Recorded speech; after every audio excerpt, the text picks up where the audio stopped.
Selamat malam Bapak Ibu Saudara sekalian. Selamat berjumpa kembali dengan kami dari Restoration Christian Church di Los Angeles.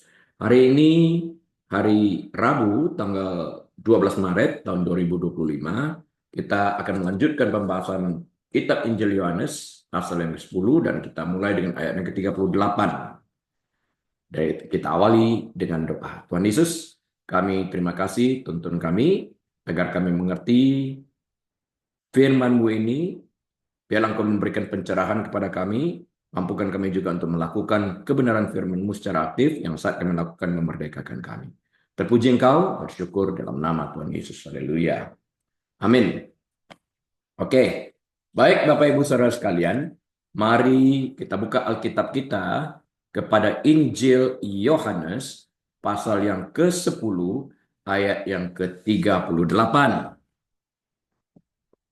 Injil Yohanes pasal yang ke-10, ayat yang ke-38. Saya bacakan untuk kita sekalian. Tetapi, jikalau aku melakukannya dan kamu tidak mau percaya kepadaku, percayalah akan pekerjaan-pekerjaan itu, supaya kamu boleh mengetahui dan mengerti bahwa Bapa di dalam aku dan aku di dalam Bapa. But if I do, though you do not believe me, believe the works, that you may know and believe that the Father is in me and I in him. Nah, dalam kasus ini kita tahu Yesus dipojokkan oleh segerombolan pemimpin agama kaum Farisi ini yang marah, yang menantangnya untuk mengulangi pernyataan-pernyataannya yang pernah dibuatnya sebelumnya, seperti yang telah kita bahas di dalam Yohanes 10 ayat 22 hingga 24. Nah, Yesus melakukan hal itu dengan menambahkan bahwa ia adalah satu dengan Allah Bapa. Bukan hanya sekedar dia mengatakan I'm the light of the world, bukan hanya dia sekedar mengatakan I'm the resurrection and the life, tapi dia menambahkan I and the Father are one. Aku dan Bapa adalah satu. Ini menimbulkan kemarahan bagi orang Farisi. Mereka menganggapnya blasphemy, ya, penghujatan. Nah, dapat diduga hal ini menyebabkan gerombolan yang bermusuhan itu mencoba melempari Yesus dengan batu. Mereka telah persiapkan mengambil batu sebelum masuk ke ruang kebaktiannya. Nah, sebagai tanggapan, Yesus menggunakan taktik retorika mereka sendiri untuk melawan mereka, menggunakan senjata mereka untuk melawan mereka. Ia menunjukkan bagaimana kitab suci,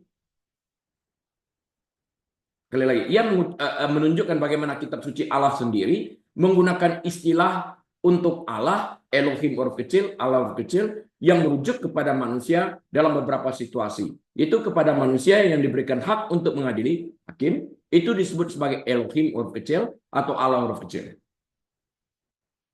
Nah, perkataan yang seperti ini diterima oleh kaum Farisi. Tidak dianggap sebagai penghujatan. Ini yang menyebabkan Yesus mengatakan, kalau engkau dapat menerima sesuatu seperti ini, kenapa engkau tidak dapat menerima kebenaran bahwa aku adalah anak Allah? Ya, jadi hal ini membuat para pengkritiknya hanya memiliki dua pilihan. Pilihannya adalah mengklaim bahwa firman Allah itu salah, yang mana tidak mungkin, suatu kemungkinan yang ditolak mentah-mentah oleh Yesus, sudah barang tentu, Yohanes 10 ayat 36, atau mengakui bahwa beberapa contoh seperti itu memang tepat. Engkau adalah Allah, Allah kecil. Engkau adalah orang yang menghakimi. Tapi penghakimanmu itu tidak adil, dikatakan Yesus. Kenapa tidak melihat dari apa yang aku lakukan ini, mujizat yang terjadi, sign and wonders, yang menunjukkan bahwa aku melakukannya bukan dari diriku, tapi atas perintah Bapakku, yang kepadanya aku diberikan kuasa untuk melakukan mujizat atau tanda-tanda ini. Dan tanda-tanda itu tidak dapat diterima sebagai tanda, tapi harus dibaca dalam arti yang sesungguhnya. I'm the light of the world, misalnya, akulah terang dunia. Saat dia menyembuhkan mata orang terlahir buta. Ini kita baca sebagai tanda bahwa dia bukan hanya mencelikkan mata orang lahir buta yang tidak pernah melihat terang, tapi dapat juga mencelikkan mata rohani orang yang buta terhadap Tuhan itu sendiri. Dia orang yang dapat mencelikkan, nggak ada yang lain. Dan dia katakan aku dan Bapa satu. Dengan demikian, dia menyatakan kesetaraannya dengan Allah itu sendiri. Nah, ini mengundang kemarahan orang-orang Farisi. Kenapa nggak mau lihat kebenaran ini? Kalau kamu melihat perkataan Allah kecil tidak sebagai penghujatan, engkau menerima ini sebagai kebenaran. Kenapa tidak menerima I'm the son of man, I'm the son of God. Akulah anak manusia, manusianya huruf besar. Aku anak Allah, Allah huruf besar. Kenapa tidak? Yang menunjukkan ya bagaimana istilah ini dipergunakan. Jadi memakai firman untuk dikembalikan kepada orang Farisi dengan harapan mereka dapat mengerti. Ya. Dalam kasus Yesus, ia menjelaskan bagaimana mujizat-mujizat yang dilakukannya seharusnya menjadi bukti yang jelas tentang kebenarannya. Ini adalah logika yang sama yang digunakan oleh orang lain ketika melihat kuasa ilahi Yesus. Bahkan jika orang-orang ini tidak menyukai apa yang Yesus katakan, atau jika mereka membenci Yesus secara pribadi, bahkan jika mereka tidak percaya kepada Dia, ya, sebagai seorang individu, sebagai anak Allah, sebagai Mesias, mereka harus percaya karena tanda-tanda yang tidak dapat dibantah ini. Terjadi orang yang lahir buta dicelekkan. Tidak pernah terjadi sebelumnya. Karena ini menurut kitab Yesaya memang dikhususkan bagi bagi Mesias. Mesiaslah yang harus melakukan ini. Jadi kalau mereka mengakui orang yang lahir buta itu dicelekkan, maka mereka tidak memiliki pilihan yang lain selain mengakui bahwa Yesus adalah Mesias. Mereka menolak ini. Namun seperti yang diharapkan, mereka tetap tidak mau percaya. Mereka telah mengeraskan hati mereka dan karena itu mereka menolak untuk menerima apa yang Yesus katakan. Karena itu mereka menolak sekali lagi untuk menerima apa yang Yesus katakan. Mereka tolak mentah-mentah. Sama seperti Firaun yang mengeraskan hatinya. Akhirnya terserah kata Tuhan. So be it, artinya tetaplah keras hatimu. Ya, jadi kita harus mengerti di dalam hal ini. Kalau kita mendapatkan teguran melalui firman Tuhan yang kita baca, jangan pernah keraskan hati itu. Kitab Ibrani juga mengatakan sama, jangan keraskan hati itu. Karena kalau kita terus-menerus mengeraskan hati ini, Tuhan akhirnya mendiamkan kita. So be it. Ya terserah. Keraskan aja. Amin katanya, tetap keras. Dan repotnya kita. Ruginya pada kita. Yesus menambahkan, lebih banyak bahan bakar ke dalam api dengan membuat pernyataan yang pasti akan dibenci oleh pengkritiknya. Yaitu dengan mengklaim bahwa ia dan Bapa itu satu. Dia tambahkan bensin di tengah-tengah kemarahan yang ada. Aku dan Bapa, by the way, aku dan Bapa satu loh. Marahnya saya bisa bayangin orang Farisi marahnya kayak apa. Hal ini mengakibatkan gelombang kekerasan lainnya yang secara misterius dapat Yesus hindari. Yohanes 10 ayat 39. Ya kan? Tertulis itu. Nah, Yohanes 10 ayat 38 adalah ayat kunci untuk memahami pernyataan Yesus tentang hubungannya dengan Allah Bapa. I and the Father are one. Aku dan Bapa satu. Ini ayat kunci untuk menyatakan tentang hubungannya. Ya. Berikut ini adalah uraian penafsirannya. Coba kita simak baik-baik. Untuk itu kita lihat terlebih dahulu ayat ini dalam konteksnya ya. Ayat ini muncul dalam konfrontasi antara Yesus dan para pemimpin Yahudi. Orang-orang Farisi ini, ahli Taurat ini. Kapan itu? Selama hari raya Penahbisan. Nah, Yesus baru saja menyatakan bahwa ia dan Bapa adalah satu. Yohanes 10 ayat 30. Yang ditafsirkan oleh para penantangnya sebagai penghujatan. Orang yang menentangnya mengatakan, menghujat kamu, blasfemi. Nah, sebagai tanggapan, Yesus menunjukkan kepada mereka mujizat-mujizat yang dilakukannya sebagai bukti hubungan ilahinya. Sebagai bukti hubungannya dengan Sang Allah Bapa. Ini terjadi. Ya, kenapa nggak lihat itu? Katanya. Arti dari Yohanes 10 ayat 38. Tetapi jikalau aku Yesus melakukannya dan kamu tidak mau percaya kepadaku, yang melakukan ini maksudnya, percayalah pada pekerjaan-pekerjaan itu, percayalah bahwa orang yang lahir buta itu dicelekkan. Supaya kamu boleh mengetahui dan mengerti bahwa Bapa di dalam aku dan aku di dalam Bapa. Ada di dalam pekerjaan itu perintah daripada Bapa. Yesus mengakui bahwa beberapa orang mungkin tidak percaya apa yang dikatakannya. Namun, ia mendesak mereka untuk mempertimbangkan bukti yang tidak dapat disangkal dari mujizat-mujizat yang dilakukannya. Orang lumpuh berjalan, Lazarus dibangkitkan, orang lahir buta mencelik. Nggak dapat disangka, nggak dapat disanggah. Ya, mujizat-mujizat ini dipandang sebagai tindakan ilahi, tanda-tanda kuasa Allah. Nah, supaya kamu boleh mengerti, supaya kamu boleh mengetahui dan mengerti bahwa Bapa di dalam aku dan aku di dalam Bapa. Lihat tanda-tanda ini supaya kamu mengerti. Lihat orang lahir buta ini dicelekkan supaya kamu mengerti. Lihat orang yang lumpuh 38 tahun tanpa masuk ke kolam Siloam, bangkit berdiri atas perintah Anak Allah. Lihat ini, maka kamu akan mengerti dan mengetahui bahwa Bapa dalam aku dan aku dalam Bapa. Nah, frasa ini mengungkapkan kesatuan yang intim antara Yesus dan Allah Bapa. Ini menandakan kodrat ilahi yang dalam, saling berdiam dan sama. Equal God. Tujuan mempercayai mujizat-mujizat itu adalah untuk menuntun kepada pemahaman tentang kesatuan antara Bapa dan Anak. Anak dan Bapa, Bapa dan Anak. Satu terjadi di dalam mujizat itu yang harus dimengerti dalam konteks seperti ini. Nah, key interpretation-nya seperti apa? Ayat ini dapat ditafsirkan dengan melihat akan adanya satu kesatuan ilahi. Aku dan Bapa satu, Bapa dan aku satu. Ayat ini sangat mendukung konsep kodrat ilahi Yesus dan hubungan uniknya dengan Allah Bapa. Ayat ini menekankan bahwa kesatuan mereka bukan sekedar kesatuan tujuan bersama, tetapi hubungan yang lebih dalam dan hakiki. Ya. Bukti mujizat. Yesus menyajikan mujizat-mujizatnya sebagai bukti dari klaim-klaim ilahinya. Ia mengacu pada bukti-bukti yang dapat diamati untuk memvalidasi perkataannya. Tidak dapat disangkal bahwa itu terjadi. Nah, ayat ini adalah panggilan untuk bergerak melampaui ketidakpercayaan dan untuk mengenali kebenaran identitas Yesus sebagai anak Allah.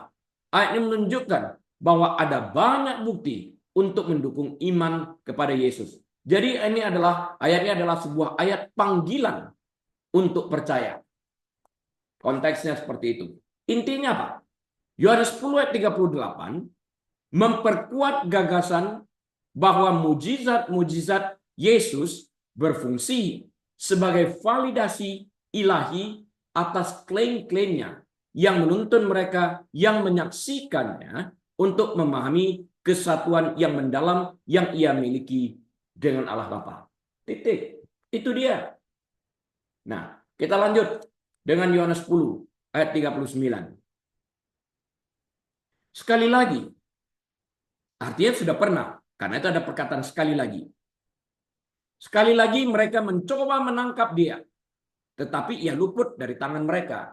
Therefore they sought again to seize him, but he escaped out of their hand. Lolos dia, luput dia. Ini sesuatu yang ilahi. Pernyataan ini mengherankan sekaligus mencengkelkan. Menurut ayat-ayat sebelumnya, Yesus sedang berjalan di bagian tertentu dari bait suci ini. Waktu dia dihadang, yaitu di Serambi Salomo. Ini adalah bangunan seperti serambi di sisi timur halaman bait suci yang terdiri dari atap yang disangga oleh tiang-tiang, banyak tiang-tiang. Satu sisi jalan setapaknya terbuka ke area bait suci, sisi lainnya terhalang oleh tembok-tembok di beberapa tempat atau berakhir dengan sisi yang curam. Di sana Yesus dihadang. Ini berarti bahwa Yesus berada di area yang tidak ada jalan keluar jika terpojok. Tidak ada jalan keluar jika terpojok. Itu mau dirajam, dipojokkan, tapi dia menghilang, lolos. Pasti sesuatu yang ilahi, bukan? Kalau kita melihat kondisinya seperti ini. Menurut ayat-ayat sebelumnya, kerumunan yang bermusuhan itu mendesak Yesus menggunakan kata Yunani yang berhubungan dengan pengepungan sebuah kota. Dia dikepung, didesak, dipojokkan. Yohanes 10 ayat 22 sampai 24. Ya. Artinya Yesus terkepung dan tidak ada jalan keluar untuk menyelamatkan dirinya. Nah, mereka tampaknya haus darah, ingin merajam dia dengan batu. Karena mereka datang dengan membawa batu untuk merajam Yesus. Ini keterlaluan, datang pergi ke tempel dengan tujuan seperti itu. Hati mereka jahat. Karena mereka berdiri di area yang tidak ada batu untuk diambil, mereka membawa batu-batu itu dari luar bersama mereka. Artinya mereka merencanakan untuk membunuh Yesus. Ini jahat banget ya. Kalau mati ya pembunuhan berencana jadi. Nah, Yesus meredakan massa dengan mengarahkan pendekatan mereka sendiri terhadap kitab suci mereka. Jadi dicoba dilunakkan dulu dengan menggunakan ayat-ayat dari Alkitab yang mereka kenal. Mereka kan ahli Taurat. Mereka kaum Farisi yang mengerti Taurat. Nah, ia menunjukkan bahwa perkataannya perlu dinilai menurut tindakannya. Apa yang aku katakan ini harus dinilai apakah itu sesuai dengan apa yang aku lakukan. I'm the light of the world. Apakah itu sesuai? Apakah aku menyembuhkan orang yang lahir buta? Kalau tidak, ya boleh kamu menganggap aku sebagai nabi palsu. Omanku kosong. Kan enggak. I'm the life and the resurrection. I'm the resurrection and the life. Akulah kebangkitan dan hidup. Apakah Lazarus tidak bangkit? Kenapa enggak dinilai dari sana? Apakah tidak sejalan? Dan tindakan-tindakannya yaitu mujizat-mujizatnya dengan jelas membuktikan bahwa ia memiliki kuasa ilahi. Meskipun demikian orang-orang itu mencoba lagi untuk menangkap Yesus. Meskipun demikian, coba lagi, artinya sudah pernah terjadi dulu. Lolos Yesus, sekarang coba sekali lagi. Meskipun dikelilingi oleh orang-orang yang berniat membunuh, dan di daerah tanpa jalan keluar, dan ia terpojok, ayat ini hanya mengatakan bahwa Yesus lolos dari tangan mereka. Ini bukan pertama kalinya upaya semacam itu gagal. Tertulis itu di dalam Yohanes 5 ayat 13, Yohanes 7 ayat 30, Yohanes 8 ayat 20, dan ayat 59. Banyak contoh-contohnya di sana. Nah, namun ini adalah pertama kalinya situasi tersebut secara kuat menunjukkan adanya unsur supranatural dalam hal Yesus lolos dari tangan mereka. Kenapa kita bisa katakan demikian? Karena tadi telah digambarkan bahwa dia berada di daerah yang terpojok, yang tidak ada jalan keluarnya, di tempat yang curam dan jalannya setapak, sangat kecil. Nggak mungkin dia dapat meloloskan diri di tengah-tengah kerumunan orang yang menantangnya. Tapi dia lolos dari tangan mereka. Artinya ada kuasa ilahi di sana. Ya, kita mengerti mengapa Yesus lolos. Karena saat itu belum waktunya Allah menentukan kematiannya kan? Itu yang pertama. Karena itu dia harus lolos secara ilahi. Kita tidak dapat mengetahui bagaimana Yesus dapat lolos karena tidak disebutkan, tapi kita dapat membayangkan sesuatu seperti itu. Bayangkan di tempat yang terpojok. Dia lolos dari tangkapan. Nah, Yohanes 10 ayat 39 menggambarkan momen konflik yang intens antara Yesus dan para pemimpin agama Yahudi. Intens banget. Berikut ini adalah bagaimana cara kita menguraikan, membedah ayat ini agar kita dapat mengertinya, menafsirkannya dengan baik.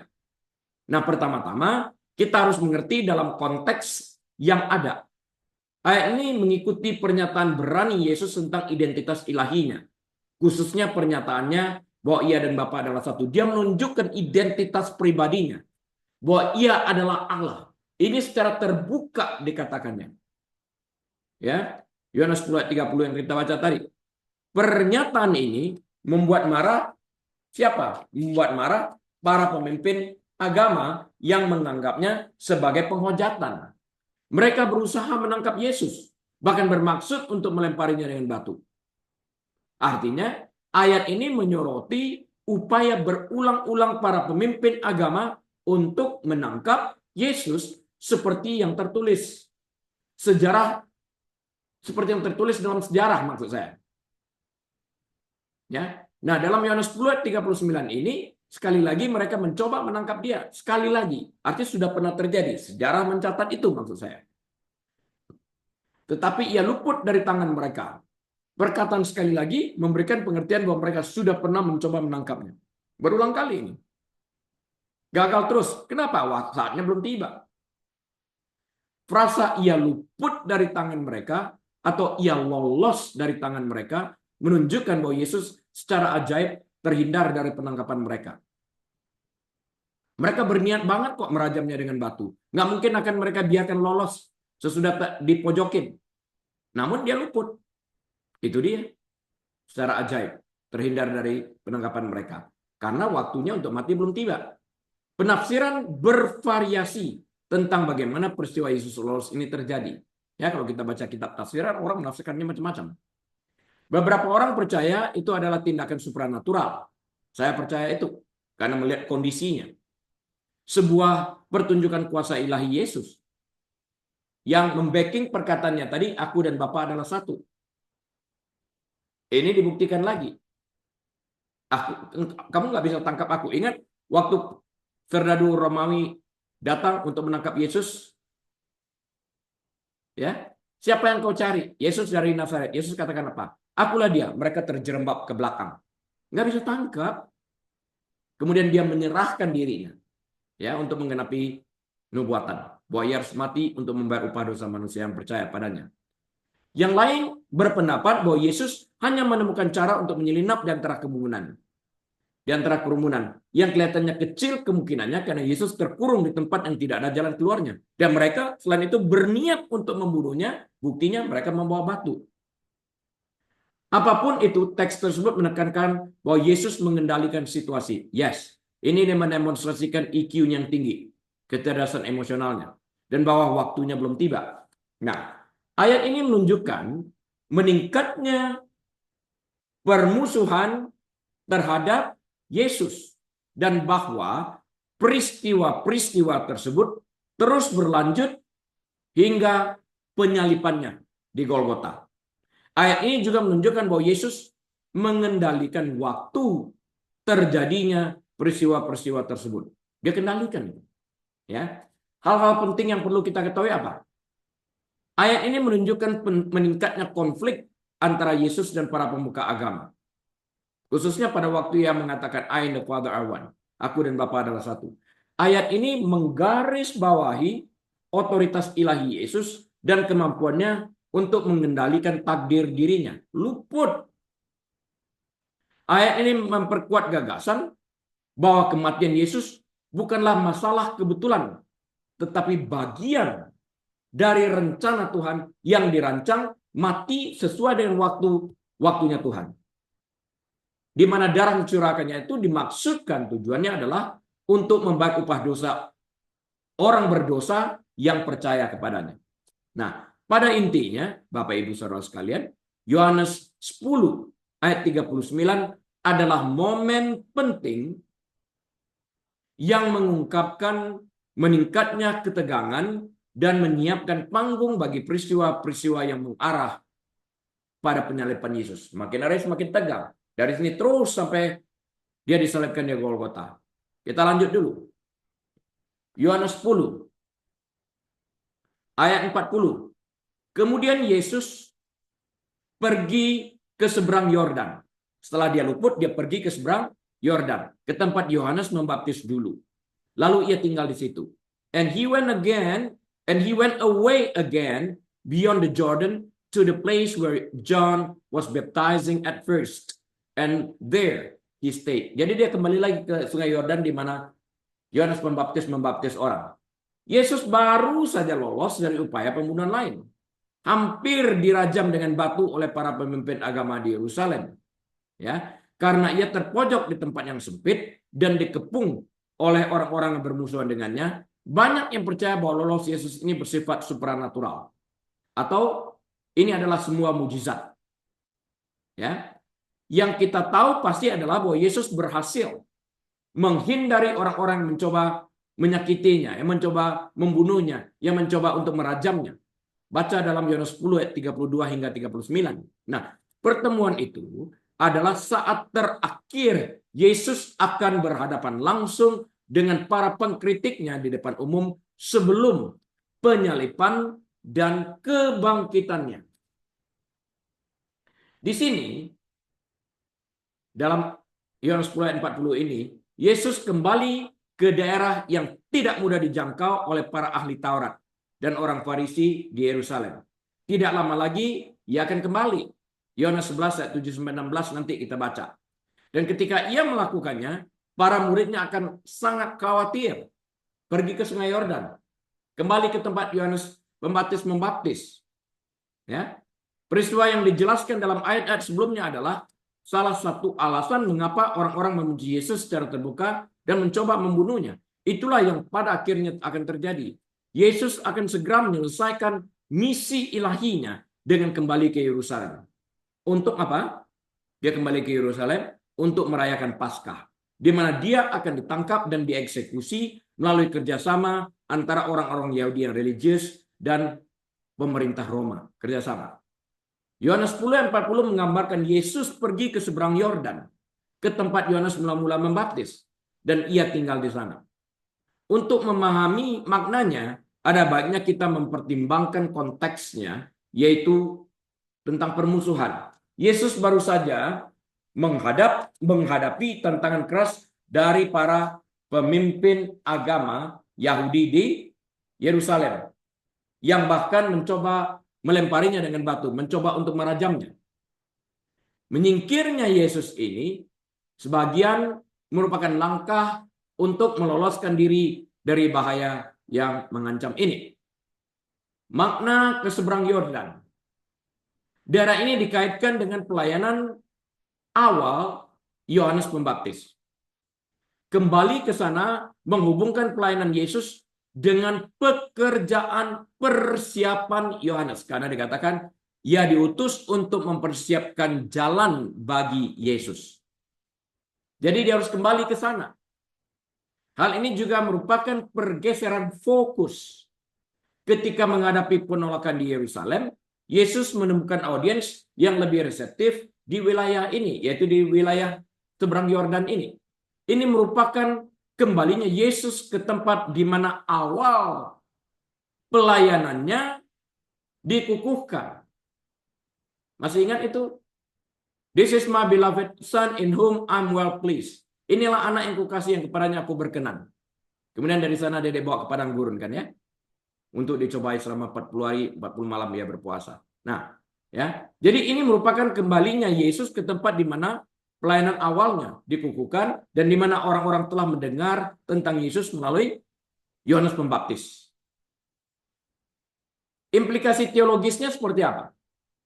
Bagian ini menyoroti dinamika penerimaan dan penolakan dalam pelayanan Yesus. Menerima dan ada yang menolak. Ya, hal ini menunjukkan bahwa bahkan ketika ditolak di satu tempat, Yesus melanjutkan pekerjaannya di tempat lain. Nggak diam di tempat itu. Dia pergi ke tempat lain. Ke tempat yang orang lebih membuka diri bagi dia. Hal ini juga menunjukkan hubungan Yesus dengan pekerjaan Yohanes Pembaptis yang mempersiapkan jalan baginya. Jalan itu dipersiapkan sehingga waktu Yesus datang, orang sudah mengerti siapa Yesus. Sudah pernah mendengar nama ini. Intinya, Yohanes 10 ayat yang ke-40 menandai momen kemunduran strategis dan perubahan dalam pelayanan Yesus yang menekankan kesinambungan pekerjaannya dan Yohanes Pembaptis dan penyebaran pesannya kepada mereka yang mau menerimanya. Repent, for the kingdom of God is at hand. Ini berita satu-satunya yang disampaikan oleh Yohanes Pembaptis. Bertobatlah, karena kerajaan Allah sudah dekat. Behold, the Lamb of God who takes away the sin of the world. Lihat, anak domba Allah yang menghapus dosa-dosa dunia.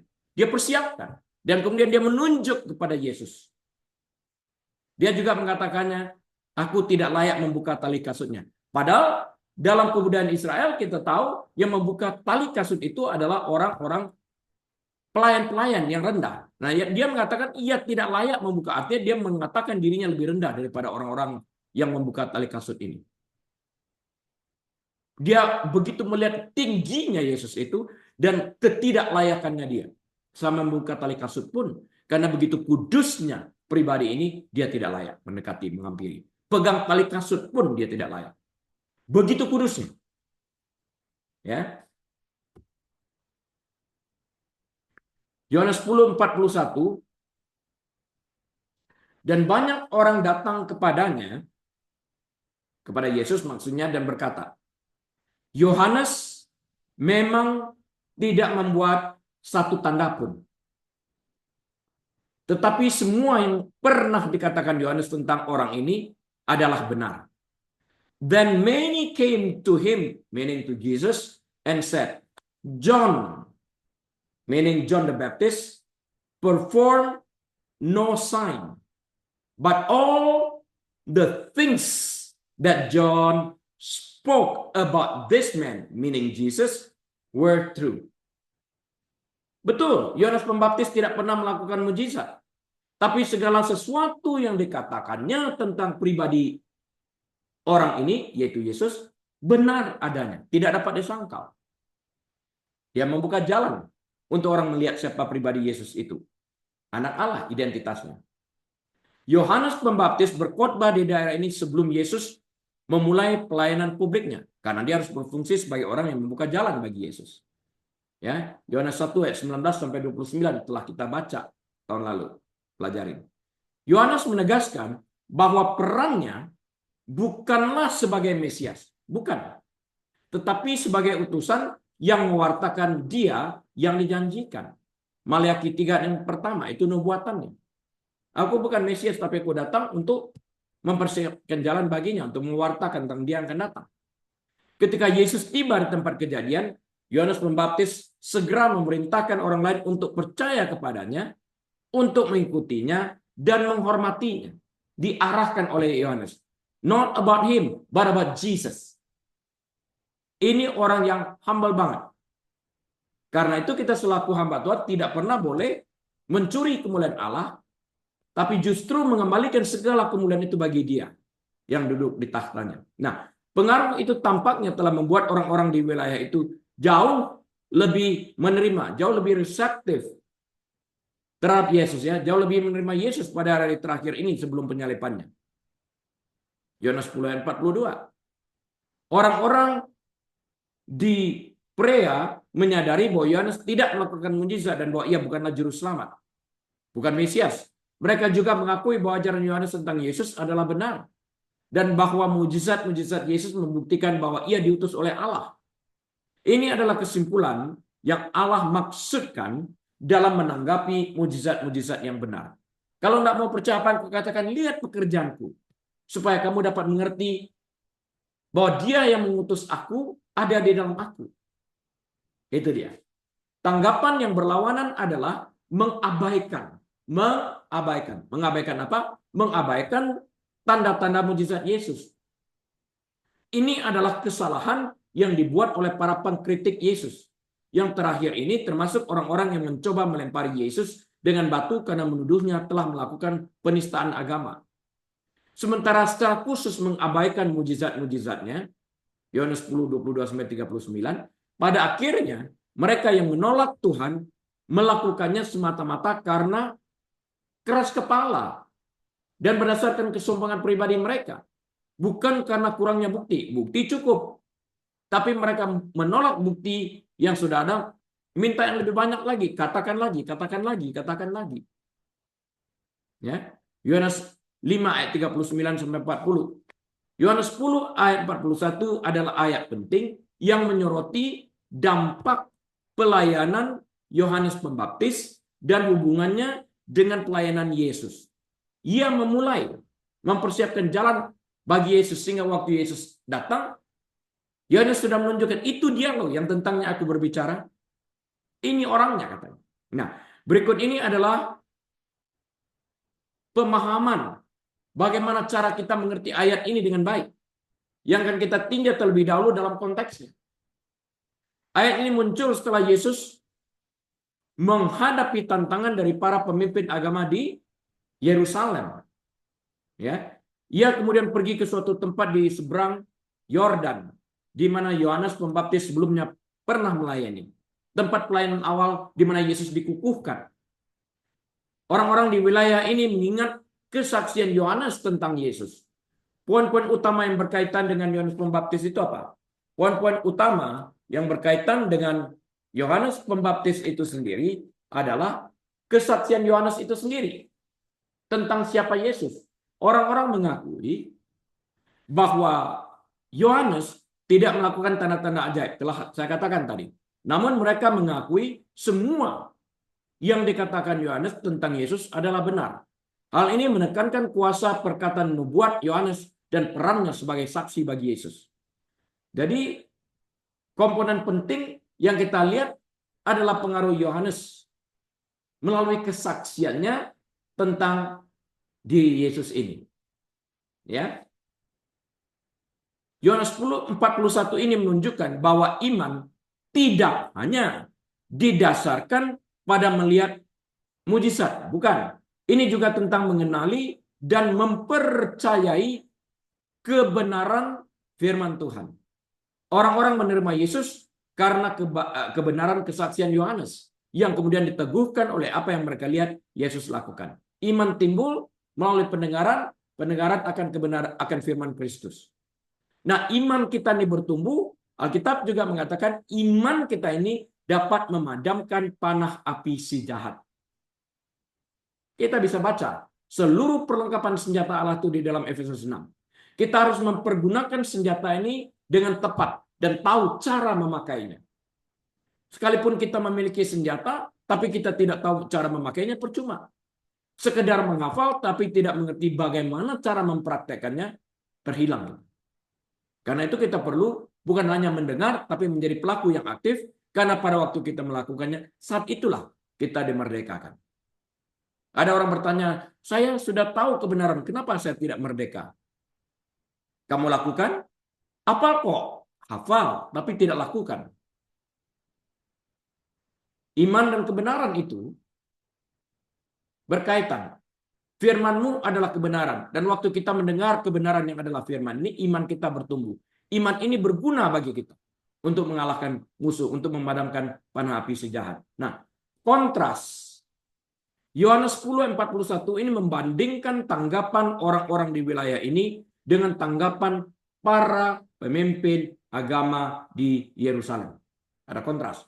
Para pemimpin meskipun menyaksikan mujizat-mujizat Yesus menolaknya. Ini para pemimpin agama Yahudi. Lihat, mata melihat tapi tidak melihat. Karena hati mereka menolak untuk percaya. Orang-orang yang mengandalkan kesaksian Yohanes percaya kepada Yesus. Orang-orang ahli agama kaum yang ahli Taurat ini belajar kitab Taurat, mengerti tentang Mesias yang akan datang, tidak percaya. Orang yang mendengarkan kesaksian Yohanes Pembaptis percaya. Jadi ada kontras kita lihat di sini. Ya.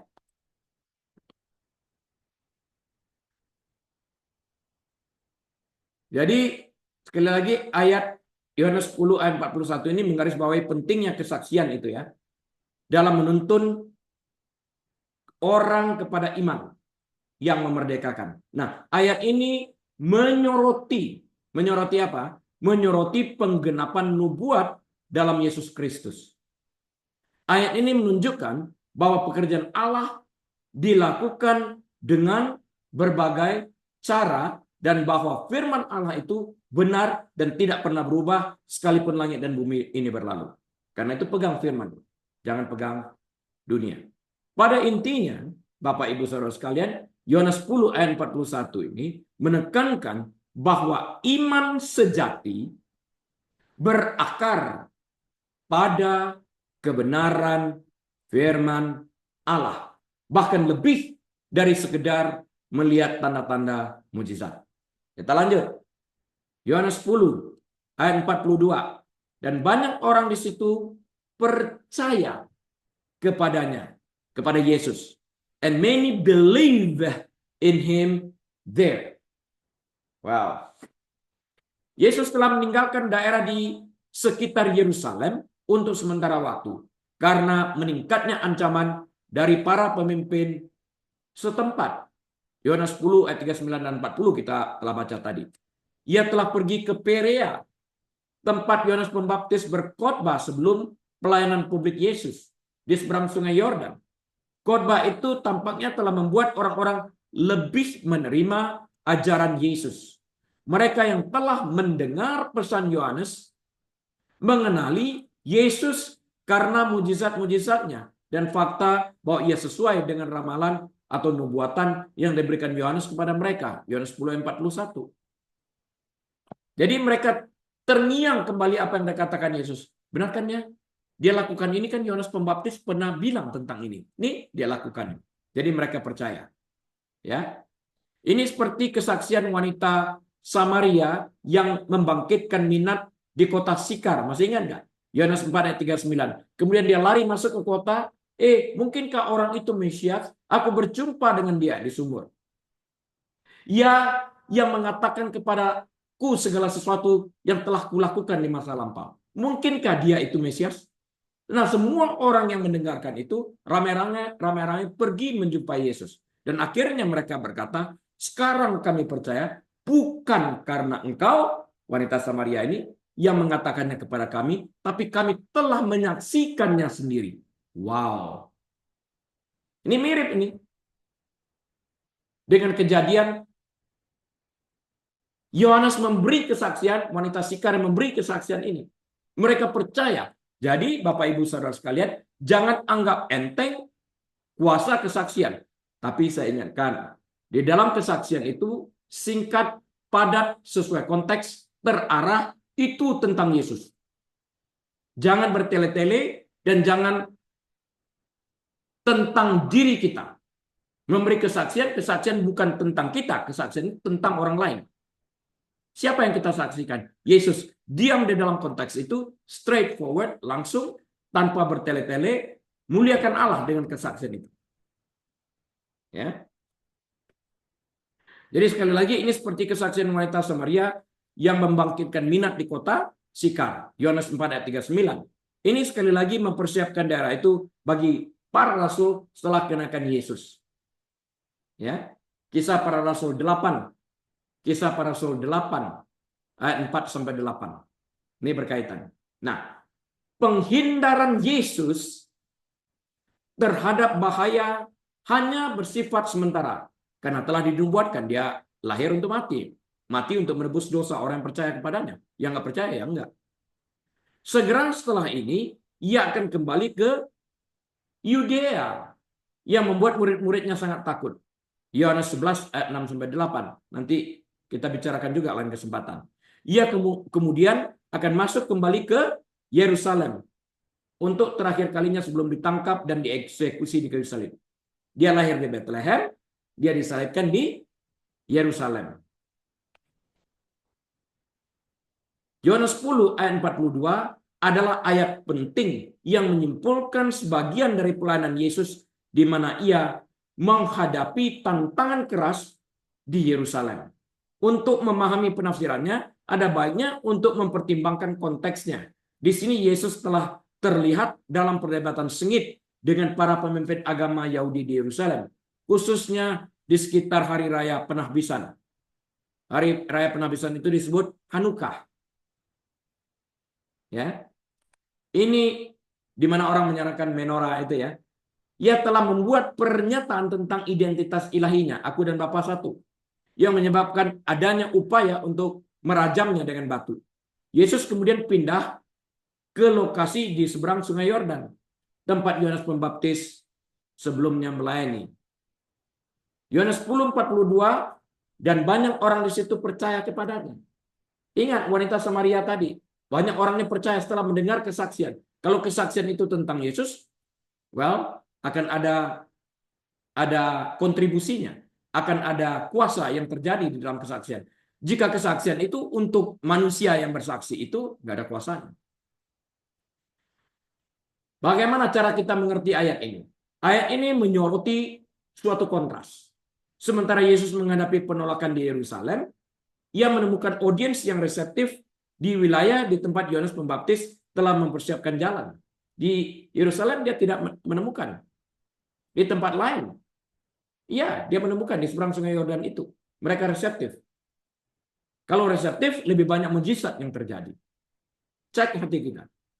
Orang-orang di sana telah mendengarkan kesaksian Yohanes tentang Yesus. Dan mereka menyadari bahwa perkataan dan tindakan Yesus meneguhkan nubuat Yohanes. Hal ini menandakan penyebaran pesan tentang Yesus dan pertumbuhan iman kepadanya.